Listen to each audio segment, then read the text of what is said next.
성령 강림 주일에 사도행전 2장 강의 설교로 다시 돌아온 것이 퍽 좋은 타이밍이라고 생각하고요. 인류의 죄값을 십자가의 죽음으로 100% 지불하신 예수님이 3일 만에 다시 살아나셨습니다. 그리고 40일 동안 수많은 사람들에게 부활하신 당신의 모습을 보여주시고 두 가지 부탁을 드렸습니다. 당부하시기를, 하나는 예루살렘을 떠나지 말고 하나님 아버지께서 너희에게 약속하신 성령을 기다리라고 말씀하셨고, 두 번째는 부활의 증인이 너희들이 돼야 된다, 그리 말씀하셨습니다. 마가의 다락방에 모여 정말 성령의 임재를 사모하며 열심히 기도하던 120명 성도들에게 10일째 되는 날, 그 누구도 거부할 수 없을 강력한 성령의 임재가 일어나게 됩니다. 이건 아니지, 이건 내 기분이고 내 감정일 뿐이야, 나의 느낌이야, 이건 성령의 임재가 아니야, 그러면서 이건 하나의 그 쇼와 같은 이벤트와 같은 거지, 이걸 성령의 임재라고 말할 수는 없어 라고 그 누구도 부인하고 거절하지 못할 강력한 성령의 임재 말입니다. 바람과 같은 성령이, 급하고 강한 바람과 같은 성령이 그들 가운데 임할 때에 성령의 임재를 귀로 확인을 했습니다. 불과 같은 혀의 모습으로 성령의 각 사람 머리 위에 임하는 걸 눈으로 확인했습니다. 그리고 그 120명 성도들이 각 나라의 말로 방언으로 입을 열어 하나님께 기도하고 복음을 말하기 시작했습니다. 그러니 이게 성령의 임재를 그 누구 한 사람 예외 없이 120명이 눈으로 확인하고 귀로 듣고 입으로 고백하는 이한 성령 체험, 성령의 임재를 경험하게 된 겁니다. 만약에 120명 성도들 중에 한 사람이라도 성령을 체험하지 못해가지고 지금까지 체험하지 못했다면 지금까지 두고두고 성령 임재 사건은 시비거리가 되었을 겁니다. 그 한 사람이 나는 몰라, 나는 눈으로 본 적도 없고 귀로 들은 것도 없고 입으로 말한 적도 없어, 이건 하나의 그냥 내 기분이고 느낌이고 감정이었을 뿐이야, 이건 쇼야, 이벤트야, 거짓말이야, 꾸며낸 이야기라고 누구 한 사람이라도 그렇게 꾸며낸 이야기라고 우겼더라고 한다면 2000년 전 성령의 임재 사건은 두고두고 시비거리가 되었을 것입니다. 아니면 진실게임에 휘둘리든지 말입니다. 그런데 120명 성도가 똑같은 장소에서 똑같은 시간에 성령을 체험하고 받았습니다. 똑같이 성령 충만을 받았습니다. 똑같은 방법으로 성령의 임재를 경험했고, 그래서 그들은 똑같이 부활하신 주님을 증거하는 증인의 길을 나서게 된 거거든요. 근데 실은 이때 예수님의 부활을 증거한다라고 하는 것은 실은 목숨을 걸고 하는 일이거든요. 여러분, 50일 전만 하더라도 예수님의 제자들은 말입니다, 살아보겠다고 예수님으로부터 멀리 떨어져 아니면 십자가로부터 가능한 한 먼 거리를 두고 예수님의 십자가 처형을 구경하거나 멀리서 따라오거나, 그러면서 만약에 예수님과 엮이기라도 하는 날에는 예수님과 공범이 되어가지고 똑같은 처벌, 똑같은 십자가 처형을 당할 수도 있는 그 가능성 때문에 말입니다, 12제자들은 철저하게 예수님을 모른다라고 부인하고 다 도망을 쳤거든요. 사도 베드로 같은 경우는 예수를 모른다고 3번씩이나 부인하기도 하고 강력하게 욕까지도 하고 말입니다. 가룟 유다는 그런 예수를 팔아먹기도 하고 말입니다. 살아보겠다고. 그랬던 제자들이 50일 후 예수 그리스도의 십자가의 죽음을 선포하고 그분이 다시 3일 만에 다시 부활하셨음을 선포하면서 그런 예수 그리스도를 믿어야만 구원받을 수 있다고 복음 증거하는 사람들이 되었으니, 이건 순교를 각오하는 거거든요. 목숨을 걸고 예수님의 십자가 죽음과 부활을 증거하는 일인데, 여러분, 성령 충만한 베드로를 보면 24절에 당신들이 예수를 십자가에 못 박아 죽였습니다, 그래 놓고 24절에 그런 예수를 하나님이 다시 살리셨습니다라고 당당하게 목숨 걸고 말입니다, 주의 복음을 증거하는 그런 제자들이었거든요. 그런 베드로였거든요. 당신 죽으려고 환장했냐, 12제자 중에 그 누구도 베드로를 뜯어말리는 사람 한 사람도 없이 말이에요. 왜? 이게 역사적인 사실이니까. 예수님의 십자가의 죽음과 부활은 거부할 수 없는, 덮을 수 없는, 숨길 수 없는 역사적인 사실이고 역사적인 사건이기 때문에 어떤 제자도 아이고 베드로한테 죽으려고 환장했냐고 뜯어말리는 사람이 한 사람도 없었다. 설교 시간에 환장이라는 말을 쓰기에는 좀 어감상 좀 거부감이 있긴 하지만, 제가 환장이라는 단어를 제가 국어사전에 찾아봤거든요. 국어사전에 이리 되어 있습니다. 무엇에 빠져 제정신이 아닐 정도로 몰입한 상태를 환장이라고 말을 해요.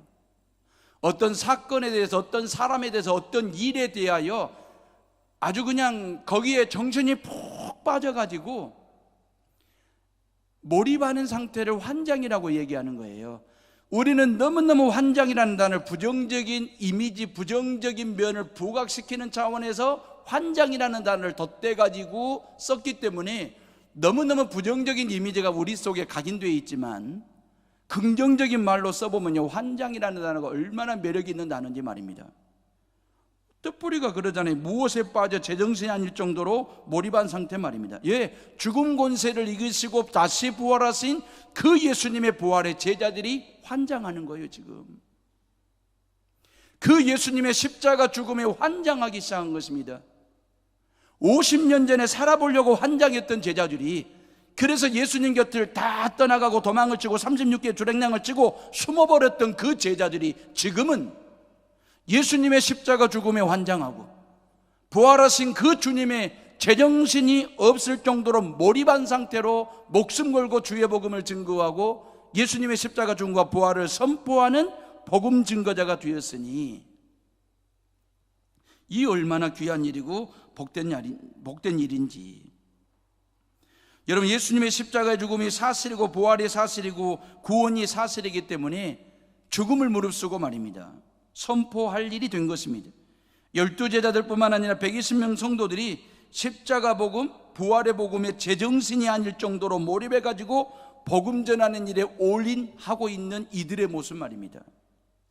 여러분들이 아시는 것처럼 50일 전까지만 하더라도 제자들은 살아보려고 환장했던 사람들이잖아요. 살려고 다들 주님 곁에서, 십자가 곁에서 멀리 벗어나 도망을 쳤고 숨었던 그런 제자들 아닙니까? 가룟 유다는 예수를 팔기까지 했고, 베드로는 모른다라고 부인하며 욕까지도 했고, 그런데 50일 만에 새로운 사람들이 다 되었습니다. 예수님께 환장한 사람, 살려고 환장했던 사람들이 죽으려고 환장한 사람처럼 복음 증거하고 예수 십자가 부활을 증거하는 사람들로 바뀌게 됐으니, 어떻게 사람이 이렇게 50일 만에 바뀔 수 있답니까? 어떻게 사람이 50일 만에 이렇게 달라질 수 있답니까?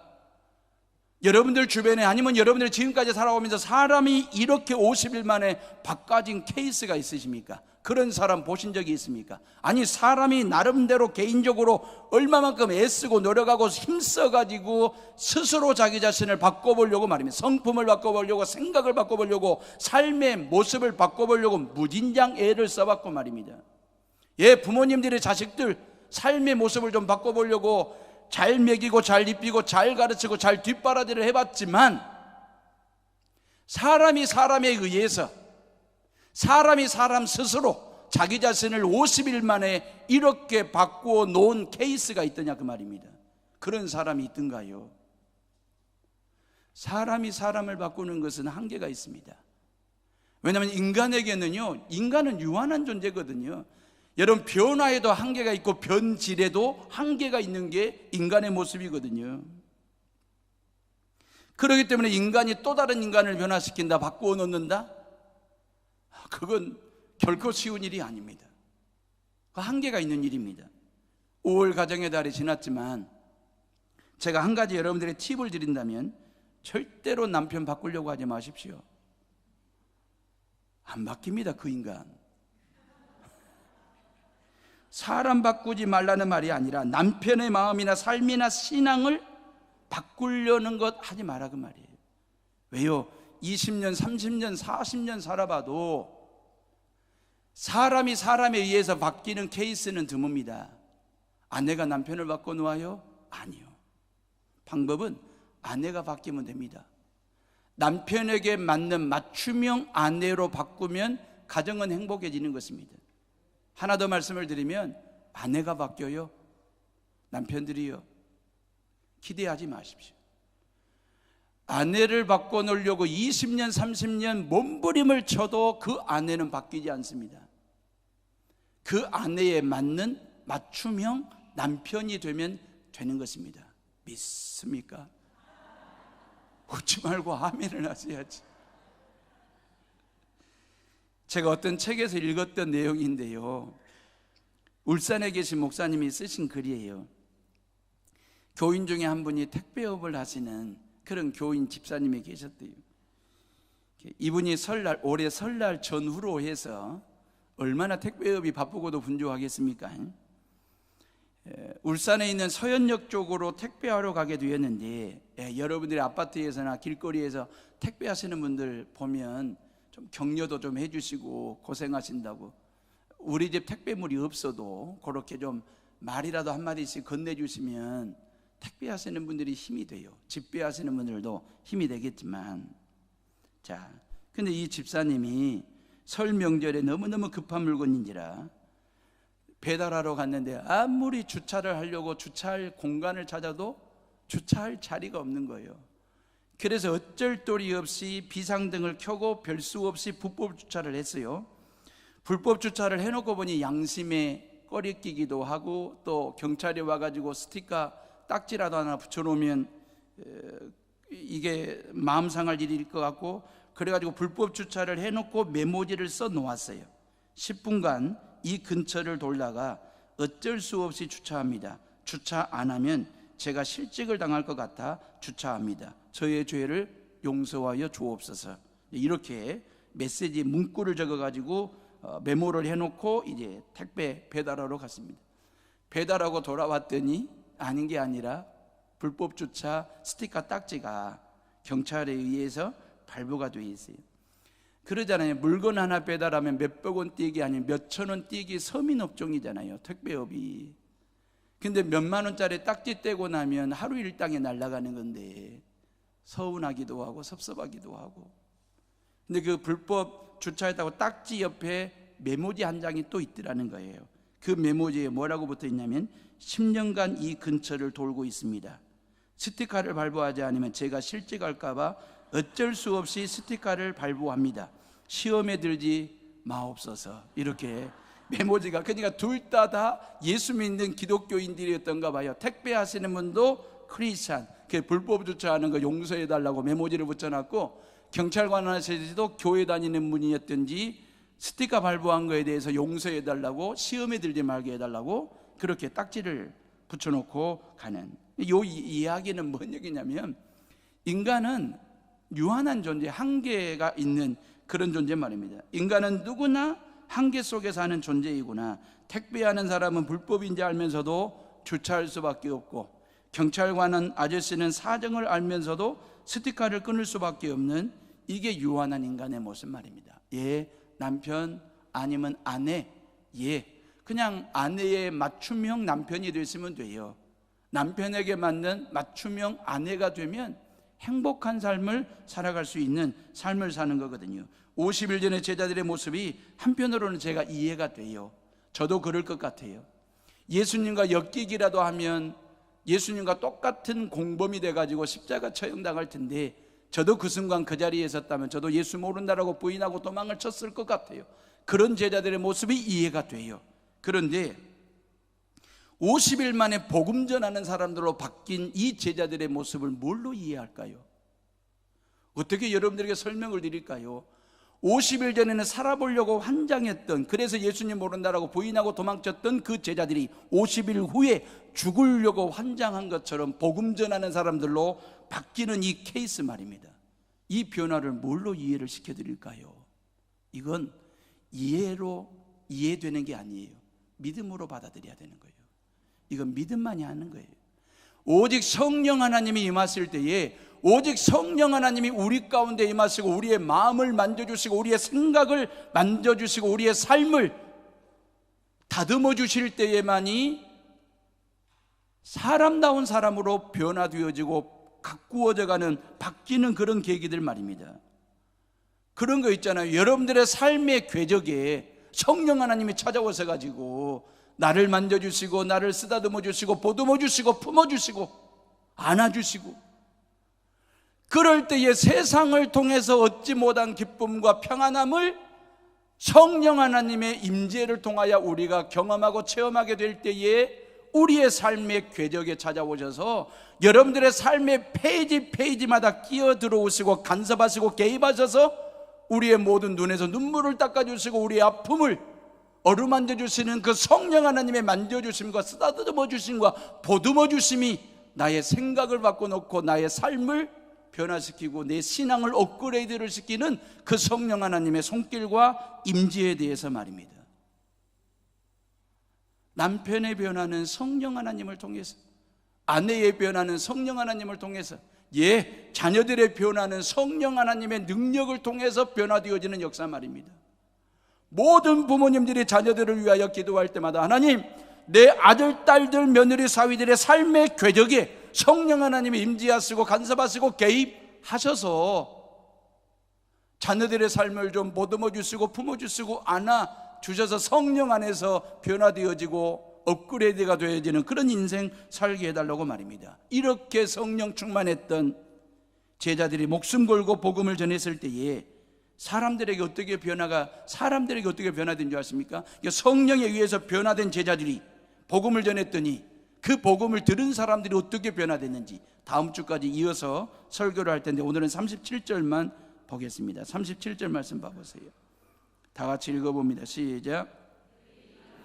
마음에 찔려 베드로와 다른 사도들에게 물어 이르되 형제들아 우리가 어찌할꼬 하거늘 그랬어요. 저희가 이 말을 듣고 마음에 찔려 그랬어요. 여러분, 마음에 찔림이 올 정도의 말은 충격적인 말을 한다든지 자극적인 말을 한다든지 아니면 어떤 쇼킹한 말을 들었을 때 마음에 찔림이 올 정도의 심적인 변화가 일어나는 거거든요. 근데 지금 베드로는 자극적인 말을 하거나 쇼킹한 말을 하는 게 아니고 그냥 예수님의 이야기를 이야기하듯이 지금 하고 있는 거예요. 베드로의 설교는 그냥 예수님의 십자가 죽으심에 대해서 이야기하고 그 예수님이 요엘 선지자의 예언대로 3일 만에 다시 부활하신 그 예수님의 부활에 대해서 그냥 그대로 이야기를 하고 있는데 그 말씀을 듣는 군중들의 마음에 찔림이 왔다, 요 얘기거든요. 여러분, 여기서 찔렸다라고 하는 말은 헬라어로 카타뉘소라고 얘기합니다. 이 헬라어로 카타뉘소라고 하는 말은 이런 겁니다. 말이 말발굽으로 그러잖아요. 이랴 그랬을 때에 앞발로 땅을 팍 차면서 뛰는 거잖아요. 말발굽으로 땅을 팍 찼을 때 땅이 움푹 패인 상태를 카타뉘소라고 얘기하는 거예요. 그 말발굽의 힘이 얼마나 센지 그걸로 나무를 치면 나무가 부러진다고 그래요. 사람을 말발굽으로 치면 사람이 실신하든지 죽을 정도의 강력한 힘으로 말은 이랴 그러면 앞발을 땅을 팍 치고 그때 땅이 움푹 패인 상태를 찔림, 카타뉘소 얘기하는 거예요. 베드로의 평범한 예수 이야기가 듣는 자들의 마음을 움푹 패이도록 그들의 마음의 찔림이 오는 그러한 충격적인 은혜로운 말씀 말입니다. 여러분, 베드로가 말씀을 전했을 때에 듣는 자들의 마음에 카타뉴스가 일어난 거예요. 이게 딴 말이 아니잖아요. 그냥 요엘 선지자가 예언했던 그 구약의 예언된 말씀을 그대로 풀어준 거고 그대로 선포해 준 거거든요. 뭐 베드로가 달변도 아니고 웅변조로 얘기한 것도 아니고 강의하듯이 연설하듯이 그렇게 한 게 아니거든요. 그냥 예수님의 이야기를 이야기하듯이 그렇게 말했을 뿐인데 그 말씀을 듣는 마음이 움푹 패이듯이 말이에요. 카타뉴소가 됐어요. 이유가 뭔지 아십니까? 베드로의 말이 아니라 하나님의 말씀이기 때문에 하나님의 말씀으로 들을 때에 그들의 마음이 움푹 패이는 찔림과 울림이 오게 되었다라고 하는 거죠. 하나님은 말씀하시는 분이십니다. 기독교는 말씀의 종교입니다. 말씀하실 때에 하늘의 빛과 땅의 어두움이 만들어졌고요, 하나님이 말씀하실 때에 해와 달과 일월 성신이 만들어졌고요, 하나님께서 말씀하실 때에 모든 피조물들이 만들어졌고요, 하나님이 말씀하실 때에 노아가 구원의 방주를 만들었고요, 하나님이 말씀하실 때에 아브라함이 본토 친척 아버지 집을 떠나 믿음의 길을 걷게 됐고요, 하나님이 말씀하실 때에 출애굽의 역사가 일어나게 됐고요, 하나님이 말씀하실 때에 다윗이 왕 되었고요. 우리 주 예수 그리스도는 말씀으로 로고스, 말씀으로 우리 가운데 임하셔서 그분은 말씀에 의해서 십자가에 못 박혀 죽으셨고, 그분은 말씀대로 다시 3일 만에 부활하셨고, 그분은 말씀하신 대로 다시 우리 가운데 재림주로 오실 그 예수 그리스도 말입니다. 하나님의 말씀에는 그리 능력이 있습니다. 그래서 말씀을 듣는 자들이 베드로의 말로 들었으면 그들의 마음의 분이, 화가 치솟을 수도 있습니다. 사람이 사람의 말을 들으면, 당신들이 십자가에 예수를 못 박아 죽여서 3일 만에 부활하셨다니까, 이렇게 말한 베드로의 말을 말로 들었다고 한다면 그들의 마음이, 화가, 분이 치밀어 오를 수도 있지요. 50일 전에 예수를 십자가에 못 박아 죽으려고 했던 그들이었으니까. 근데 베드로의 입술을 통해서 나오는 말씀이 하나님의 말씀으로 들려질 때에, 하나님의 말씀으로 들었을 때에 그들의 마음이 움푹 패이는 카타리소가 되었습니다. 이 시간 이 강단에서 선포되는 이 말씀도 임지영 목사의 말이 아닙니다. 하나님의 말씀으로 들을 수 있기를 주의 이름으로 축복합니다. 여러분들이 이번 한 주간 동안 내가 살아가는데 필요한 하나님의 말씀으로, 하나님이 내게 주신 말씀으로, 하나님의 말씀으로 들으면 여러분들의 마음에 찔림, 울림이 와서 여러분들의 마음속에 움푹 패이는 그런 찔림과 울림과 깨달음이 있는 말씀으로 받아들이는 신앙생활 말입니다. 하나님은 사람을 바꾸거나 시대를 바꾸어 놓을 때에 항상 말씀을 이용하셨어요. 그렇기 때문에 사람이 바뀔 때, 시대가 바뀔 때에 하나님의 말씀은 선포되었다고요. 오늘 본문 말씀에도 말이라는 말이 3번이나 나오거든요. 37절에 이 말을 듣고 마음에 찔려, 40절에 여러 말로 확증하여 권하여, 41절에 그 말을 받는 사람들은 세례를 받으며 그랬어요. 여러분들도 잘 아시는 것처럼 베드로 사도가 말입니다, 바울 사도처럼 배운 게 있습니까? 학교 다닌 적이 있습니까? 배운 사람이 아니에요. 가방끈이 짧은 게 아니라 가방끈 자체가 없는 베드로입니다. 그냥 갈릴리 바다에서 평범한 어부 생활하다가 예수님으로부터 제자로 선택받았거든요. 가진 것 없고 배운 것 없는 그 베드로를 들어 그의 입술을 통하여 하나님께서 당신의 말씀을 증거할 때에 그 말씀을 듣는 자들의 마음에 찔림이 왔다, 울림이 왔다, 깨달음이 왔다. 그러면서 우리가 어찌할꼬, 그러면서 말씀 앞에서 가슴을 치는 자들이 되었어요.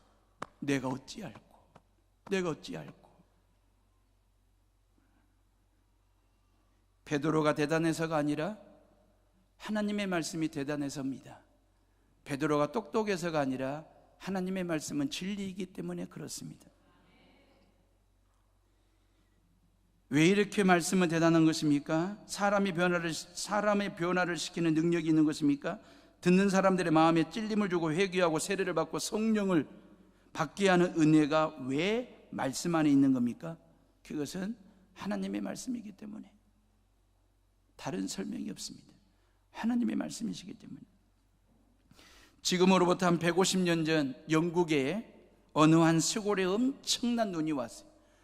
너무너무 주일날 눈이 많이 와가지고 교인들이 교회를 못 나온 거예요. 목사님도 교회에서 멀리 떨어져 살았는데 그 목사님도 교회에 출석을 못할 정도로 그냥 교회 가까이에 사는 13명의 교인들만 주일날 눈 내리는 날 성전에 모여서 예배를 드리는데, 목사님도 못 얻었으니 이제 누가 설교할 것이며 어떻게 예배를 드릴 것이며, 그 13명 중에 이제 교회를 첫 출석한 소년도 앉아있고, 근데 13명 중에 존 에글렌이라는 집사님 한 분이 계셨어요. 이게 집사님 한 분밖에 없으니까 집사님이 어쩔 도리 없이 당신이 예배를 인도하게 된 거예요.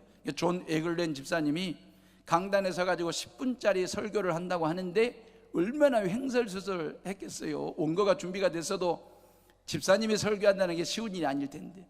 그러다가 이제 횡설수설하면서 설교를 하다가 성령 하나님께서 이사야 40장 31절 말씀을 읽어라, 그런 감동을 주셔가지고 존 에글렌 집사님이 교인들과 함께 이사야 40장 31절 말씀을 읽은 거예요. 오직 여호와를 앙망하는 자는 새 힘을 얻으리니 독수리의 날개침이 올라간 같을 것이요 다른 박질하여도 곤비치 아니하겠고 걸어가도 피곤치 아니하리로다.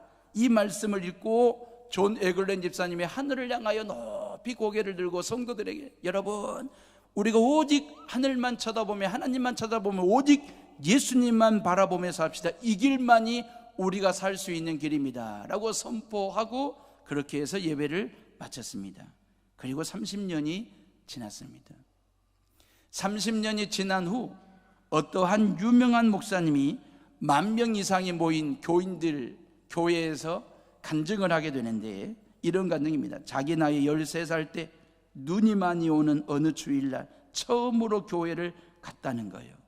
그때 한 집사님이 설교를 하시는데 이사야 40장 31절을 읽더니 갑자기 하늘을 우러보면서, 성도 여러분, 우리가 오로지 하나님만 바라보면서 삽시다. 예수님만 바라보면서 삽시다. 이게 우리가 살 길입니다라고 선포했을 때, 설교했을 때 이 13살짜리 이 소녀는 그때 천둥 소리를 듣는 것과 같아요. 하나님의 음성처럼 들렸다는 거예요. 하나님의 음성처럼. 그때 처음으로 주일날 눈 오는 날 교회 갔는데 평범한 집사님 한 분을 통해서 선포된 말씀을 듣고 천둥 소리처럼, 그러면서 하늘이 열리면서 하나님의 영광이 자신에게 임하는 걸, 그리고 그때 무릎을 꿇고 하나님께로 돌아왔고 그때부터 하나님이 나를 이렇게 쓰셨습니다. 이 사람이 누군지 아십니까? 1850년에 태어난 찰스 스펄전 이야기입니다. 영국 대부흥의 선구자적 역할을 했던, 기독교에서는요 사도 바울 다음으로 명설교자로 찰스 스펄전을 이야기할 정도로, 칭송할 정도로.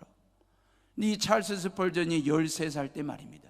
평범한 집사님 한 분의 횡설수설하는 그 설교가 천둥소리처럼 하나님의 음성으로 들었고 그때 무릎 꿇고 기도하여 하나님의 제자가 됐더니 그가 바로 역사에 길이 남을 만한 찰스 스펄전이 되었다라고 하는 얘기죠. 하나님의 말씀은 말씀을 말한 사람 때문에 능력이 있는 것이 아니라 말씀 안에 역사하시는 성령의 능력 때문에 능력 있는 것임을 믿으시기를 주의 이름으로 축원합니다. 성령님은 말씀이 선포될 때 임하고 말씀은 성령님과 함께 선포됩니다. 성령은 말씀을 통해서 역사하시고 말씀은 성령이 임하는 통로가 되는 것입니다. 말씀 안에 역사하는 성령님, 성령으로 역사하시는 하나님의 말씀, 그것이 우리의 능력의 비결이고 우리를 행복하게 하는 비결임을 믿으시기를 주의 이름으로 축복합니다. 말씀을 들을 때에 인간의 말로 듣지 말고 성령의 음성으로 들으시기를 주님의 이름으로 부탁을 드리면서, 말씀의 찔림과 말씀의 울림과 깨달음이 오는 것, 기뻐하십시오. 회개의 영이 역사하시는 것을 기뻐하십시오. 눈에서 눈물이 막 나오려고 하고 막 눈에 눈물이 막 홍건하게 고이고, 그리고 그 눈물이 막 쏟아지는 것을 감사하시고, 설교를 들을 때마다 수많은 죄가 스크린처럼 내 앞을 지나가면서 수많은 깨달음이 올 때에 기뻐하시고 또 감사하는 성도들 되시고, 그것은 지금 여러분들이 설교를 인간의 말로 듣지 않고 하나님의 말씀으로 듣고 있다라고 하는 하나의 증표가 되기 때문에, 그 말씀의 능력이 지금 성령을 통해서 여러분들에게 전달되고 있다라고 하는 하나의 증거가 되기 때문에, 세상 사람들의 불행 중에 가장 큰 불행이 뭔지 아십니까? 마음에 찔림이 없다는 것입니다. 도덕적으로 윤리적으로도 마음에 찔림이 없을 정도로 우리의 마음이 콘크리트화 돼 있어요. 너무너무 딱딱하게 굳어 있는 거 있죠. 아무런 양심의 가책도 없고 하나님의 말씀을 들어도 마음에 찔림이 없고 울림이 없고 깨달음이 없는 콘크리트화 돼 있는, 내가 어찌할꼬, 자기 가슴 두드리는 사람은 없고 남의 가슴을 치면서 니는 어떻게 할 거야, 니는 어찌할꼬, 이런 사람들만 있으니 마음의 감각이 무디어져 있는 거예요.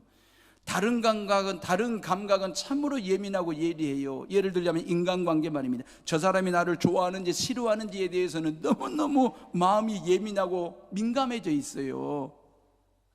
저 사람이 나를 칭찬하는지 나를 욕하는지에 대해서는 너무너무 촉이 예민해요. 다른 사람에 대한 감정에 대해서는 너무너무 예민하고 예리하고 민감해가지고 촉이 밝아가지고 이런저런 미움이나 시기, 질투, 욕심과 슬픔과 교만과 정욕과 탐욕, 이런 감각은 너무너무 예민하고 촉이 밝아 있는 거예요. 근데 유독 하나님의 말씀에 대해서는 우리의 마음이 너무너무 문드러져 있는 거 있지요. 둔해져 있는 거 있지요. 오히려 하나님의 말씀을 내가 눈으로 읽든 하나님의 말씀을 귀로 듣든 우리의 마음에 찔림이 오는 예민함과 그 예리함이, 그래서 우리가 영적으로 신앙적으로 감각이 살아있고 센서가 살아있어야 되는데 이게 다 무디어져 있고 둔해져 있어가지고 하나님의 말씀을 들어도 아무런 마음에 찔림이 없고 하나님의 말씀을 들어도 아무런 깨달음과 울림이 없이 산다고 한다면 우리의 마음이 콘크리트화 되어 있는 거죠. 내 가슴을 치면서 내가 어찌할꼬 이런 통의 자복과 깨달음과 울림이 없이 그냥 남의 가슴이나 치면서 너는 어찌할래? 너는 어찌할래? 설교를 하다 보면 교인들의 마음을 찌르는 설교를 할 때가 있습니다. 우리는 이걸 흔히 까는 설교라고 이야기합니다. 목사가 다 그러진 않지만 소수의 목사들이 그렇게 설교하시는 분들이 있겠지요. 의도적으로 교인들의 마음을 쿡쿡 찌르는 설교, 누가 들어봐도 그건 까는 설교라고 들릴 설교도 있을 수 있겠지요. 근데 하나님의 말씀을 들을 때에 마음에 찔림이 오거나 마음에 깊은 울림이 생길 때에 그걸 하나님의 말씀으로 들으면 그 순간 내 신앙은 성숙되어지고 내 신앙은 깊은 경지로 들어갑니다. 신앙의 성장이 성숙이 이루어집니다. 내 마음에 찔림과 울림이 왔는데도 까는 설교하네, 나들으라고 하네, 그러면 그 순간에 시험이 듭니다. 그래서 신앙은 다운됩니다. 사랑하는 헤어룸의 식구들이요, 하나님의 말씀, 성경을 읽든 하나님의 말씀을 듣든 마음에 찔림이 오거들랑 감사하게 받으세요. 기쁨으로 받으셔야 돼요. 그리고 여러분들의 신앙을 업그레이드를 시키는 그런 능력으로 내가 받아들이면 되는 거거든요. 여러분, 구원은 마음의 찔림으로부터 시작하는 거예요. 내가 예수를 십자가에 못 박아 죽였구나. 그 예수님이 나 때문에 십자가 위에 죽으셨구나. 그 마음의 찔림. 그러면서 그 주님 앞에서 내가 어찌 알고 이런 깨달음. 영어 성경에 보니까 마음은 하트로 되어 있거든요. 심장 말입니다. 베드로가 설교할 때에 듣는 자들의 심장을 관통하는 설교가 된 거예요. 그래서 마음에 찔림이 왔고 내가 어찌할꼬 가슴을 치면서 하나님 앞에, 다음 주 설교 이어서 하겠지만 그들이 회개하고 세례를 받고 변화되는 역사가 일어나게 될 텐데, 그만큼 베드로의 설교를 하나님의 음성으로 듣다 보니 큰 자극을 받은 거죠. 어떤 자극입니까? 죄의 심각성 말입니다. 예수님께 가한 죄가 얼마나 큰지 많은지 무서운지를 깨달은 거예요. 예수를 십자가에 못 박으라고 막 고래고래 우겨대고 막 밀란을 일으킬처럼 들이대고 했던 지난 50일 전에 그 죄가 얼마나 심각한 죄인지를 그들은 심장이 관통하는 하나님의 말씀을 듣고 그들은 깨달았어요. 그러면서 내가 어찌할꼬 그렇게 고백했습니다. 국정농단의 주범들이 재판을 받고 있습니다. 전혀 죄의 심각성을 지금도 모르고 있습니다.